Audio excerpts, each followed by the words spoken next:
He didn't look like anybody's notion of somebody who would tear apart young girls. My name is Ted Bundy. I've never spoken to anybody about this. I am looking for an opportunity to tell the story as best I can. Person of this type chooses a fate for a reason. Serial killers often conjure images of deranged monsters, individuals who live on the fringes of society. But what if the monster was someone you knew? A man who smiled, charmed, and was described as handsome and articulate. Welcome to Crypt Archives, where today we unravel the chilling story of one of the most notorious serial killers in history, Ted Bundy. Born Theodore Robert Cowell on November 24, 1946, in Burlington, Vermont, Bundy's early life seemed ordinary. He was raised by his maternal grandparents under the belief that his mother was his sister. This early deception was just a glimpse of the psychological turmoil that would later define Bundy's adult life. Growing up in a middle-class family, Ted Bundy appeared to have a normal childhood. Yet beneath the surface, Bundy felt disconnected.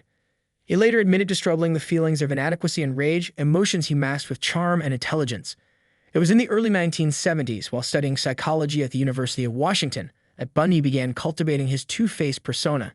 His outward appearance was that of a driven young man working in politics and volunteering for the crisis hotline. But behind this veneer of normalcy, Bundy was harboring darker desires. Desires that would soon spiral into a nationwide killing spree. Ted Bundy's killing spree officially began in 1974, but some experts believe his violent tendencies started much earlier. His first known victims were women in the Pacific Northwest, college students who disappeared without a trace. Bundy was a master of disguise, often pretending to be injured, using a sling or crutches to lure his victims into helping him. Once they were close, he struck.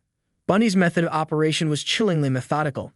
After gaining his victims' trust, he would abduct them, often taking them to remote areas where he would assault and murder them. His car, a tan Volkswagen Beetle, became synonymous with his crimes, a mobile trap where Bundy kept his tools of terror: ropes, handcuffs, and a crowbar. What made Bundy so terrifying was his ability to blend in. Friends, co-workers, even his longtime girlfriend had no idea of the monster that lurked beneath his charming surface. For years, Bundy lived a double life, continuing his work in politics while secretly hunting and murdering women. By 1975, Bundy's killing spree had extended across several states, including Utah, Colorado, and Florida. However, his downfall began in August of that year when a routine traffic stop led to his arrest in Utah. Bundy had managed to avoid capture for years, using his intelligence and knowledge of law enforcement tactics to stay one step ahead. But now, his luck was running out. Despite being charged with multiple counts of kidnapping and murder, Bundy remained defiant. In a move that shocked the nation, he insisted on representing himself in court. His confidence and charisma, traits that had once drawn people to him, were now on full display for the world to see.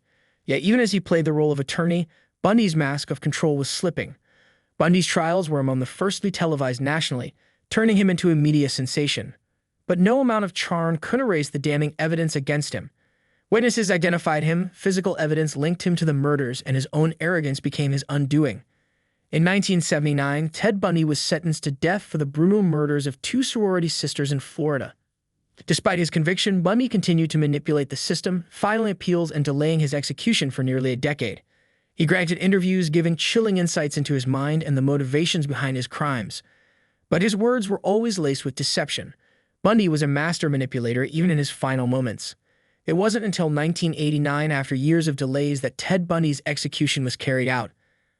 On January 24, Bundy was electrocuted at Florida State Prison. Crowds gathered outside, some celebrating, others mourning the lives he had taken. Bundy's final moments were a stark contrast to the control he had always sought. In the end, the man who had caused so much pain was finally powerless. Ted Bundy's story is one that continues to captivate and horrify. His ability to charm, deceive, and manipulate those around him makes him one of the most dangerous serial killers in history. But beyond the headlines, beyond the trials and the sensationalism, Bundy's legacy is a grim reminder of the darkness that can exist behind the most familiar of faces. Thank you for watching Crypt Archives. If you found this story chilling, subscribe for more true crime and horror stories. Until next time, stay safe and remember, monsters aren't always easy to spot.